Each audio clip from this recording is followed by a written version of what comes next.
Bonjour à tous et bienvenue dans Smart Space, l'émission. Au programme, l'actualité évidemment avec votre séquence Le Call Actu.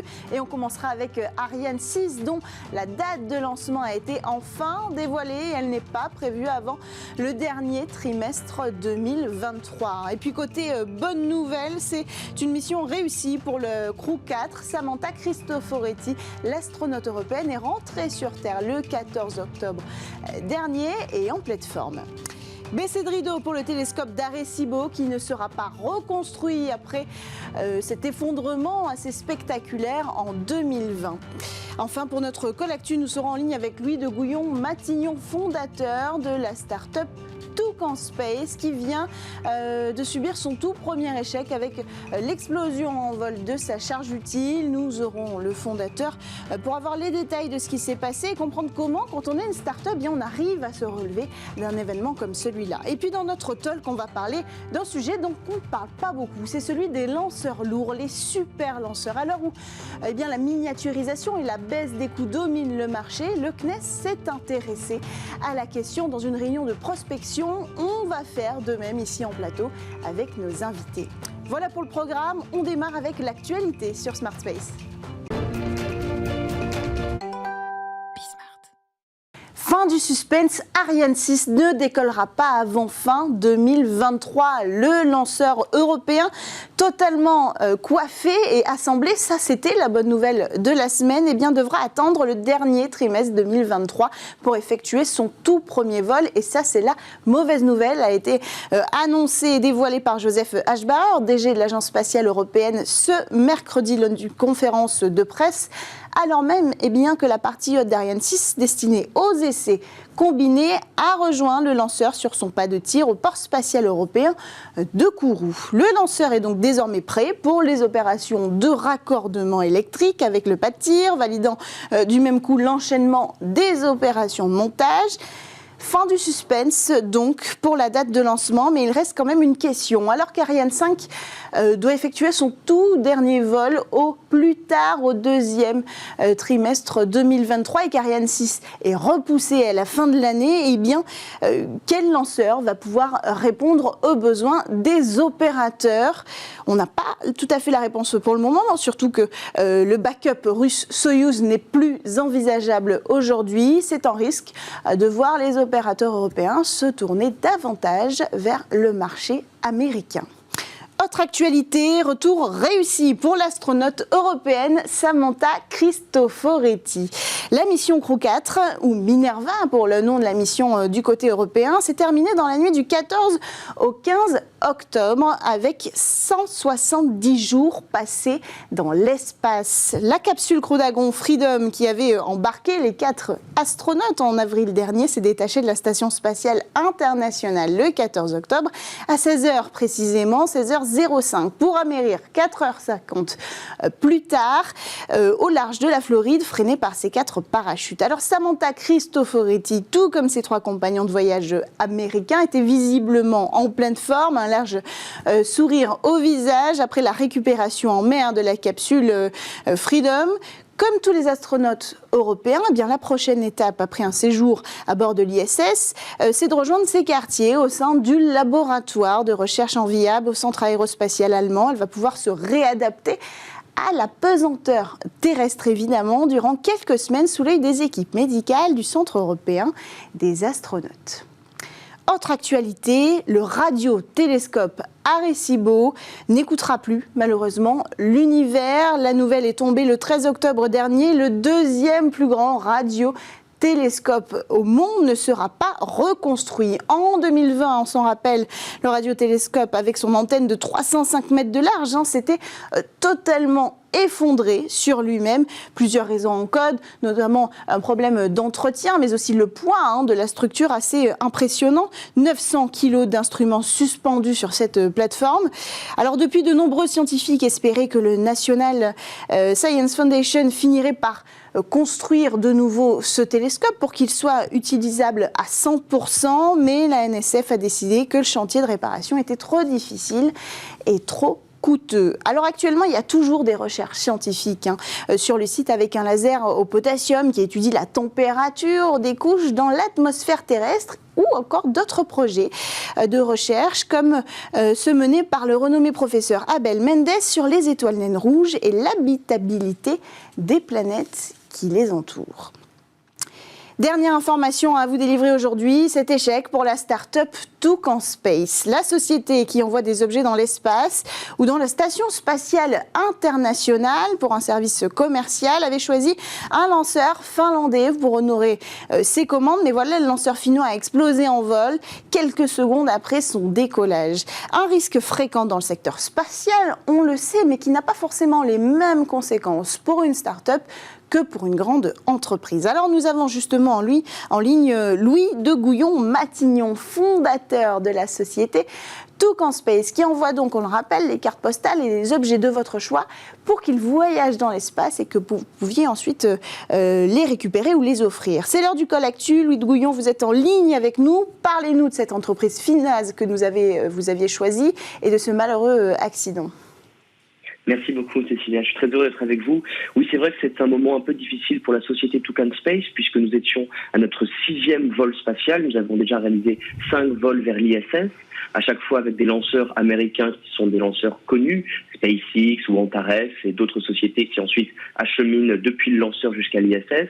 Là, nous étions un petit peu surpris puisque pour notre 6e vol, nous avons fait appel à une société moins connue, une société britannique qui lance depuis l'Islande. Il s'avérait que ce vol était son premier lancement un peu sérieux puisque le lanceur était un lanceur de quelques mètres de haut, de quelques dizaines de centimètres de large. L'objectif était d'atteindre une altitude de 150 km depuis l'Islande. Malheureusement, quelques secondes après le décollage de la fusée s'est abîmée dans la mer de Norvège, a explosé à une altitude d'une cinquantaine ou une centaine de mètres. Et c'est vrai que pour Toucan Space, c'est une perte difficile puisque nous avions à bord de cette fusée différents objets qui appartenaient à des particuliers et qui avaient espéré que cette mission se passe nominalement. Donc sur le plan du droit, nous sommes protégés puisque le droit de l'espace, encore pour certaines opérations de lancement, garantit certaines clauses de non-responsabilité et de protection lorsqu'il y a des actifs qui sont envoyés dans l'espace et qui sont des actifs de haute valeur. En général, on se dédouane auprès de nos clients de telle manière à ce que s'il y a un risque, nous ne soyons pas attaqués. Mais c'est vrai que d'un point de vue de la crédibilité de l'entreprise et d'un point de vue des opérations spatiales en général, c'est un coup dur. Nous espérons que les prochains lancements qui auront lieu d'ici quelques semaines depuis Spaceport America, et puis il y aura ensuite notre 8e lancement qui aura lieu depuis les États-Unis pour partir vers l'ISS à bord d'une fusée SpaceX, se passeront mieux. Alors vous l'avez dit, vous m'avez corrigé finalement, parce que ce n'est pas une société finlandaise du tout, c'est une société britannique qui lançait en Islande. Quel est le nom de cette société? Pourquoi vous l'aviez choisi? Pourquoi vous n'étiez plus tourné vers des lanceurs américains?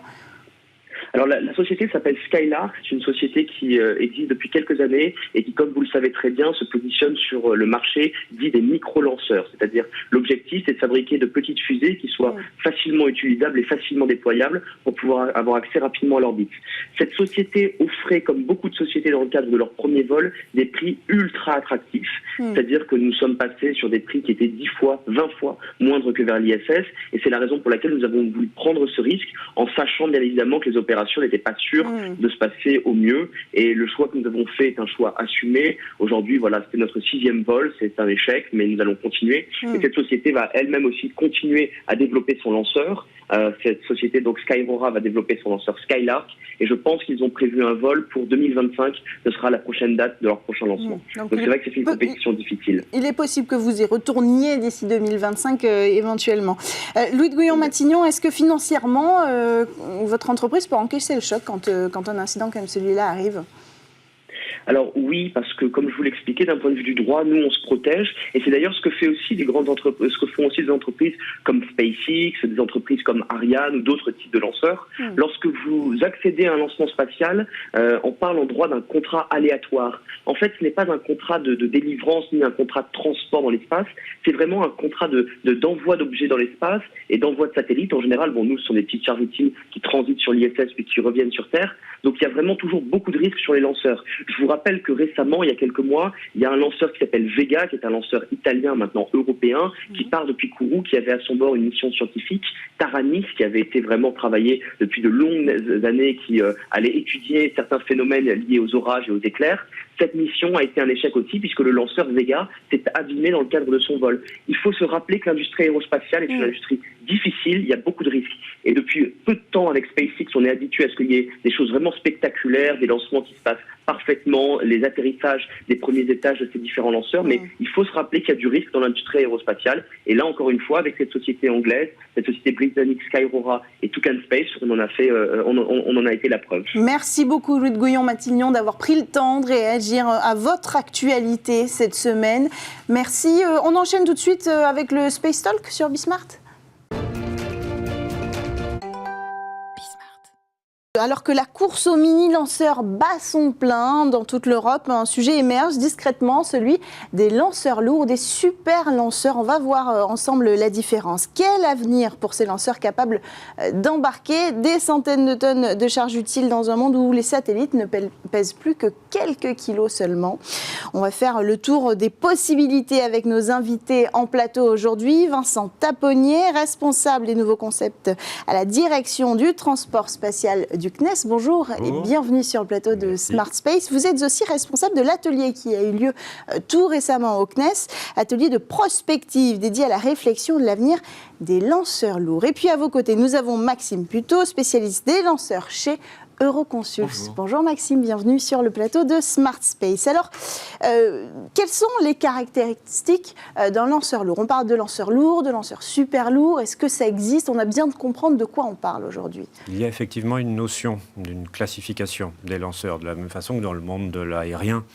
Vous êtes familière des notions de court courrier, moyen courrier, long courrier. Dans le domaine des lanceurs, on a coutume, même s'il n'y a pas de véritable norme dans le domaine, mais je me tourne vers mon confrère d'Euroconsult qui en saura plus sur le sujet, on a coutume de différencier les lanceurs par soit leur masse au décollage, soit leur capacité d'emport de charge utile vers la première orbite, l'orbite basse terrestre.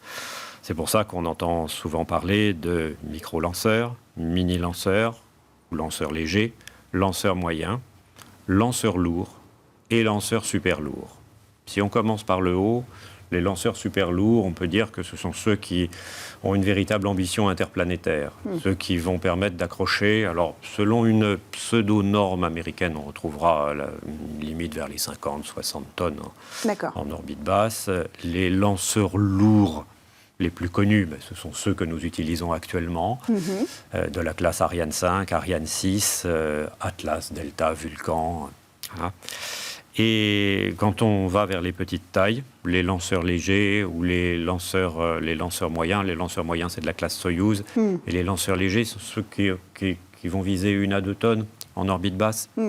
Puis tout au bout de la chaîne, on retrouve les micro-lanceurs qui, eux, vont viser plutôt les classes quelques centaines de kilos, jusqu'à 500 kilos à peu près. Alors qu'on comprenne bien, si on prend l'exemple de Starship et SLS, par exemple, SLS, on voit des images depuis des mois puisqu'on attend qu'elle décolle. Et ça, c'est du super lourd. Et si on prend Ariane 5 ou Ariane 6, c'est du lourd. Tout simplement. Ariane 5 et Ariane 6 sont capables de lancer un ATV de plus de 20 tonnes, donc ils rentrent dans la catégorie des lanceurs lourds. SLS est de la classe des lanceurs lunaires comme Saturne V, comme la N1 soviétique qui n'a pas atteint la Lune mais qui a été construite et qui a décollé, comme le Long March 9 en projet et comme le Yenisei russe. Alors ce qui est assez étonnant, c'est qu'aujourd'hui, dans le secteur, on parle de mini-lanceurs tous les jours. C'est-à-dire qu'on a ces startups qui sont là, qui ont les moyens, parce que c'est plus accessible de construire évidemment un mini-lanceur. L'impression 3D, les technologies aussi participent à cet essor de cette nouvelle technologie. Et dans le même temps, on peut regarder à la télé tous les mois maintenant, on espère bientôt que ce sera terminé, des fusées comme SLS, comme Starship, ultra impressionnantes, qui font partie des plus grosses fusées qu'on ait jamais construites aujourd'hui. Est-ce que ces fusées-là, elles sont destinées à envoyer des hommes dans l'espace? Est-ce que ça veut dire que l'avenir des lanceurs lourds, c'est le voyage humain? Avant tout, oui. Leur raison d'être, c'est vraiment, comme le disait Vincent, cette capacité d'emporter beaucoup de matériel ou d'équipage au-delà de l'orbite terrestre. Ce qui est intéressant avec les lanceurs super lourds actuels, notamment les commerciaux et réutilisables, Starship, New Glenn aux États-Unis, c'est aussi l'ambition d'aller voir sur d'autres marchés. Le SLS, à 2 milliards de dollars le prix de lancement, ne peut pas faire grand-chose d'autre que de lancer des astronautes pour le compte de la NASA. C'est ça. Ça paraît peu accessible. En fait, c'est ça cette idée, c'est de se dire, est-ce qu'on a tant de différences d'applications, de besoins du marché aujourd'hui pour adresser à la fois l'exploration humaine et les satellites? Alors il faut considérer que, puisque vous citez l'exploration, elle définit les bornes d'un intervalle qui est en train de s'élargir, un spectre de marché qui s'est élargi ces 10 dernières années, aussi bien côté borne basse, avec cette multiplication et de la demande, apparition de ces constellations, de ces nombreux, de ces milliers de mini-satellites, et puis des offres de lancement qui sont en train de se développer. Et à l'autre borne de l'intervalle, le besoin de lancer de fortes charges destinées à l'exploration, parce que, pour être schématique, plus vous allez loin, plus vous devez utiliser un moyen de lancement lourd, dans la mesure où une capsule destinée à trajectoire Terre-Lune est plus lourde qu'une capsule destinée à faire du circumterrestre. Plus de carburant, plus de vivres, etc. Le carburant étant toujours le sujet clé. Exactement. Il faut de l'énergie supplémentaire pour acquérir les bonnes orbites, pour freiner quand il s'agit de se faire acquérir par l'orbite lunaire, etc. Donc. Mais alors, vous avez parlé du coût tout à l'heure. 2 milliards pour un lancement, c'est inaccessible aujourd'hui. Et dans quel monde un marché pourrait accéder à des lanceurs lourds? Alors, dans cet ordre de prix, aucun. Mais lorsqu'on regarde les prix qui sont visés par Starship ou par New Glenn, on est sur des prix qui sont à peine plus élevés que ceux pratiqués actuellement par les lanceurs lourds, ce qui fait qu'à iso-prix, on a en performance un lanceur beaucoup plus puissant, beaucoup plus grand, beaucoup plus large, et finalement, le client pourra en avoir plus pour son argent. Alors on voit déjà que Starship, donc la fusée de SpaceX, est en train de reproduire son modèle, celui qu'elle a installé avec Falcon, en fait, finalement, et de faire déjà des prix moins chers que les fusées institutionnelles. Moi, ce que j'aimerais comprendre, c'est est-ce qu'il y aura suffisamment de place sur ce marché pour aller chercher de nouveaux acteurs? Comment ça va se passer? À quels besoins vont répondre précisément ces nouveaux lanceurs? Alors aujourd'hui, Starship, ça répond à 3 besoins. In fine, c'est aller sur Mars, c'est la vocation de Musk, et c'est la raison d'être de SpaceX. Mais il y a 3 autres applications. Il y a poser des astronautes sur la Lune pour le compte de la NASA, et SpaceX a reçu 3 milliards de dollars pour faire 2 missions, dont une de démonstration avec équipage. Donc Starship est aujourd'hui un projet financé par le contribuable américain. Donc il y a de la commande publique. Exactement. Et du coup, Starship, au moins dans sa version lunaire, sera une réalité. Deuxième projet, Starlink. De l'aveu même de Musk, Starlink aujourd'hui n'est pas optimisé, n'est pas profitable avec Falcon 9, qui est sous-optimisé. La constellation de satellites, à haut débit. Et Starlink a besoin de Starship pour devenir profitable et une réalité. Et Starship, du coup, a besoin de Starlink. Et dernier segment, des clients commerciaux, avec un premier contrat signé par SpaceX avec SkyPerfect GSAT, donc un opérateur de satellites géostationnaires, pour lancer un satellite qui n'a pas été optimisé pour Starship, mais qui sera lancé par Starship. Donc 3 raisons d'être qui font que ces lanceurs-là seront une réalité. Donc ce que vous voulez dire finalement, si on lit un peu entre les lignes, c'est que ce sera plus rentable d'utiliser un super lanceur pour mettre en orbite des constellations de satellites qu'aujourd'hui d'utiliser des mini-lanceurs. Ça pourrait, c'est au conditionnel. Il y a 2 réponses possibles. La réponse par le haut, vous lancez un gros volume avec un super lanceur, qu'il soit lourd ou super lourd, ou vous décidez de lancer en rafale au moyen de petits engins. Est-ce que technologiquement, il y a une différence ? Est-ce qu'on est capable de faire les deux ? Évidemment, une fois qu'on aura prouvé qu'on peut lancer ces super lanceurs, mais technologiquement, est-ce qu'on est capable d'envoyer en grappe comme ça ? Oui, on est capable dans la mesure où il existe des dispositifs de distribution, on appelle dispenseur en anglais ou distributeur en français, qui est moins usité, qui permettent de distribuer les satellites des constellations sur les différents plans orbitaux auxquels ils sont destinés. Donc les réponses technologiques existent et sont accessibles dans les 2 cas. C'est le marché qui, in fine, décidera quelle solution est la plus abordable et la plus adaptée à la demande. Est-ce que c'est le marché ou est-ce que ce sont l'arrivée de ces lanceurs qui permettront au marché de se décider sur la meilleure voie à prendre ? Mais il faut bien comprendre qu'aujourd'hui, le design des satellites, il est conditionné par les lanceurs. Aucun constructeur satellite ou opérateur ne veut prendre le risque d'avoir un satellite qui n'est pas adapté à un lanceur. Les super lanceurs changent l'ordre de grandeur. Aujourd'hui, les plus gros lanceurs ont 5 mètres de diamètre.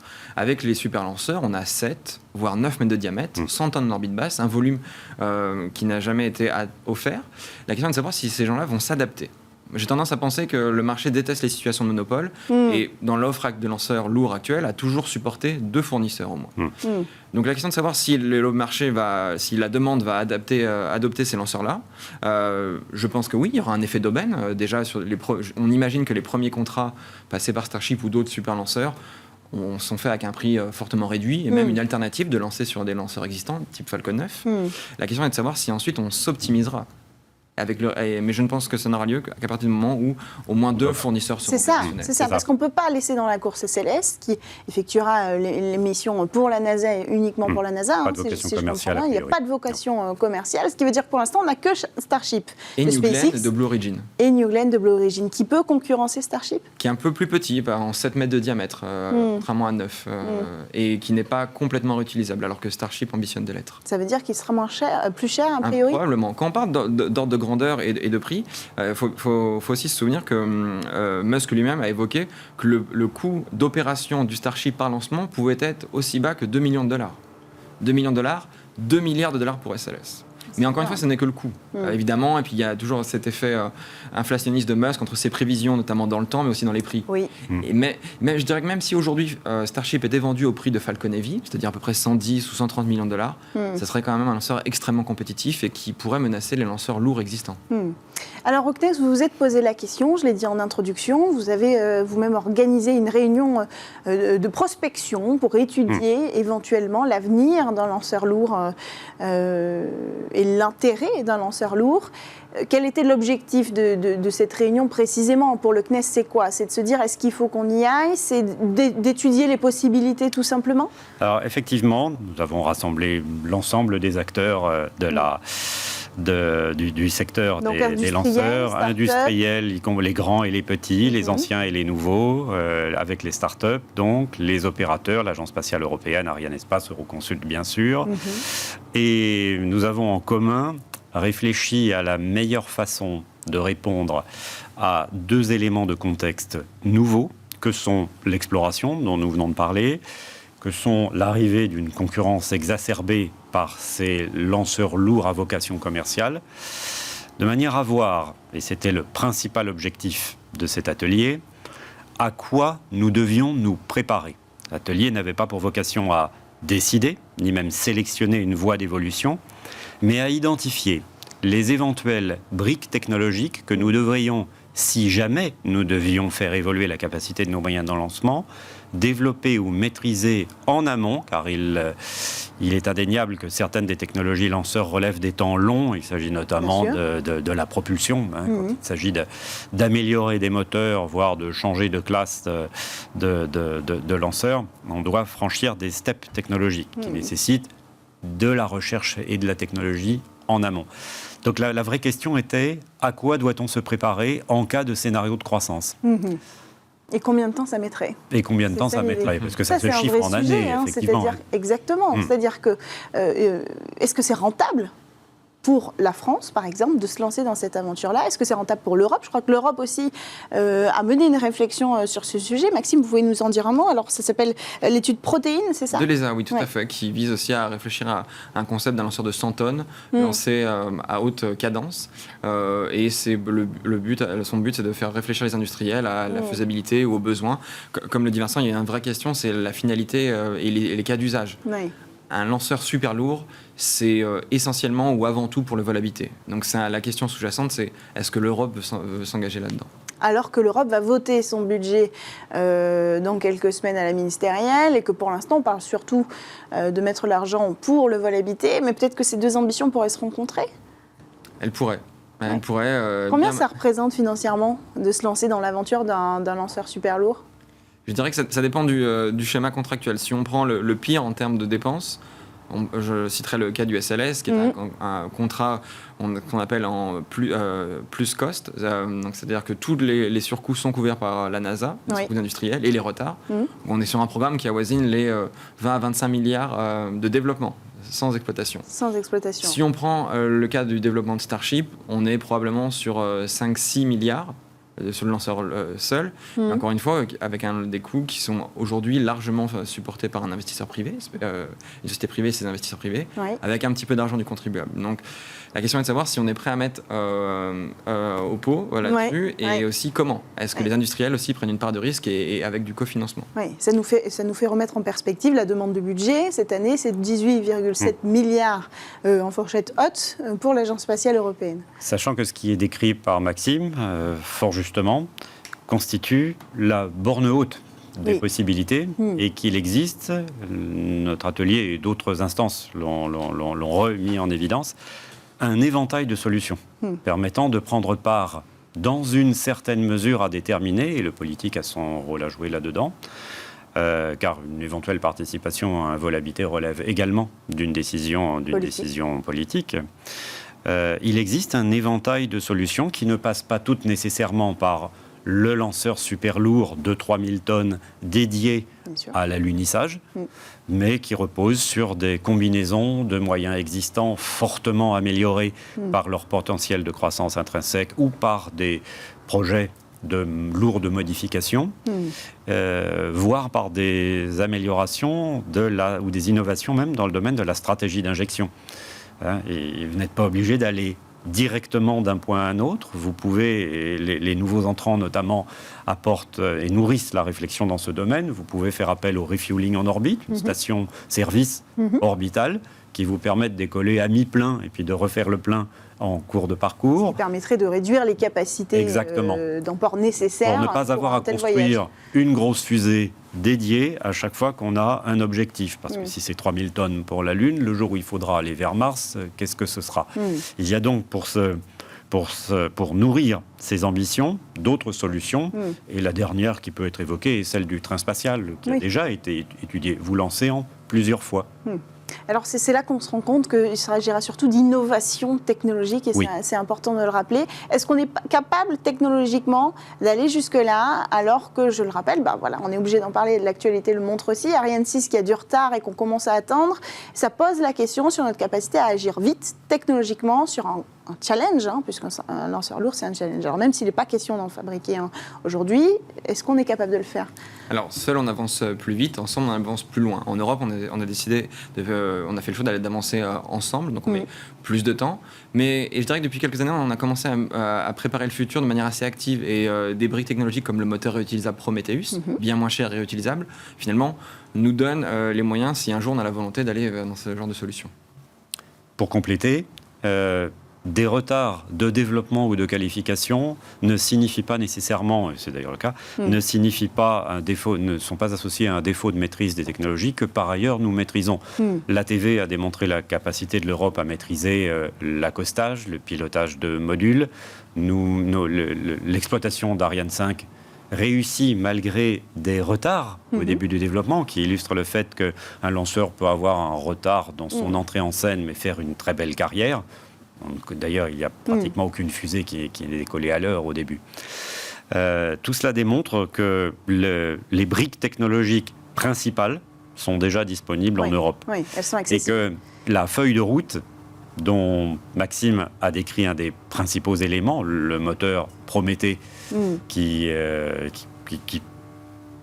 fabriqué à Vernon. Voilà, qui est fabriqué à Vernon et qui fait appel à des nouvelles technologies, impression 3D, qui permettent notamment de viser une réduction du prix d'un facteur 10. Ça fait partie des pistes. Ça font partie des pistes aujourd'hui qui iront certainement se concrétiser sur le successeur d'Ariane 6, qui sera récupérable. En un mot, avant de conclure, on a la course au mini-lanceur. Est-ce qu'on aura la course au lanceur super lourd ? Il y a moins de participants, mais elle a bien lieu. Oui, elle a lieu. Merci beaucoup à tous les deux d'avoir pris le temps d'avoir cette discussion, cette projection avec nous sur l'avenir ou pas des lanceurs lourds en Europe et sur le marché international.